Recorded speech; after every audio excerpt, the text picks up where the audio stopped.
सबैजना यही ठाउँमा भेट भएको हो कि होइन म्याडम? सरज्यू खोलातिर हेर्न गएको आज सरज्यू हजुर आज परमेश्वरको महिमामा यसरी नयाँ ठाउँमा हामी आएको छौँ। हजुरलाई कस्तो लागेको छ त? एकदम राम्रो लाग्यो रमाइलो, हैन साह्रै रमाइलो छ। रमाइलो।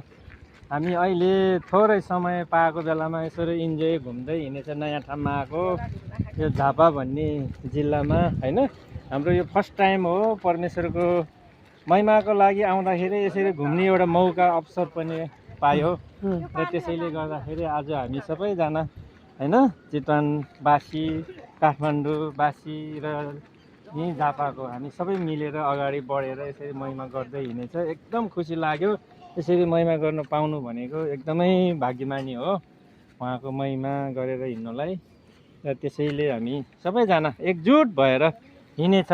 अहिले एकछिन समय पाउँदाखेरि हाम्रो फेरि 10 बजे पछाडि फेरि महिमा हुने छ। सबैजना हैन सुनेर यति मनपर्छ भने हजुरहरूले खोजी नीति गर्नु होला, आउनु होला। जीवन छ यसमा, एकदम उन्नति छ। हरेकलाई उद्धार गर्ने परमेश्वर हुनुहुन्छ।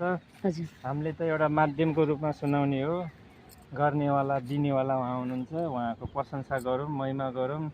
जीवनमा हरेक पहिलामा परमेश्वरले साथ दिनुहुन्छ। त धन्यवाद सरज्यू। हजुरलाई कस्तो? हजुरलाई मलाई नयाँ ठाउँमा नयाँ गाउँमा काठमाडौँमा यस्तो यसरी चितवनबाट होइन सुन्दर। म त यस्तो भन्छु म्यामजी, हेर्नु त यो पनि एउटा परमेश्वरको योजना हुँदो रहेछ होइन।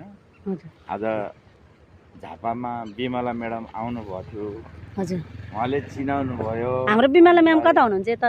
बिमला म्याडमले उहाँ म्याडमले हजुर चिनाउनु भएको। उहाँलाई परमेश्वरको भरिको नासी। हजुर हामी कहिल्यै हाम्रो जिजीबाजीहरू नआउने ठाउँमा नि आज परमेश्वरले घुमाउँदै हुनुहुन्छ होइन। रमाइलो लाग्छ, अति सुन्दर लाग्छ। यो उमेरमा यतिखेर हामी यसरी घुम्न पाउँदा त म त स्वर्गमा तरे जस्तै, स्वर्गको हात जस्तो लाग्छ। परमेश्वरको महिमा होइन, स्वर्गकै फिल हुन्छ होइन। आज परमेश्वर महान हुनु रहेछ म्यामजी। हजुर सरजी हजुरलाई धेरै खुसी लाग्यो म्याडम। हजुर अनि यहाँ कहिले पनि आएको थिएन है, हजुर आज आइपुग्यो। हजुर परमेश्वरको इच्छा योजना यस्तो रहेछ। हजुर आजको ठाउँमा रहने यो पनि खुसीको कुरा हो कि हो। नपुगेको ठाउँमा पुग्न पाउनु, नदेखेको चिज देख्न पाउनु भने ठुलो कुरा हो नि त। अस्ति शनिबार पहिला खोलेको ठाउँमा ससन भयो, आज नयाँ ठाउँमा ससन खोल्नलाई उद्घाटन हुँदैछ होइन। हजुर त्यो पनि धेरै खुसी लाग्यो। हजुर हस्। यता म्यामजू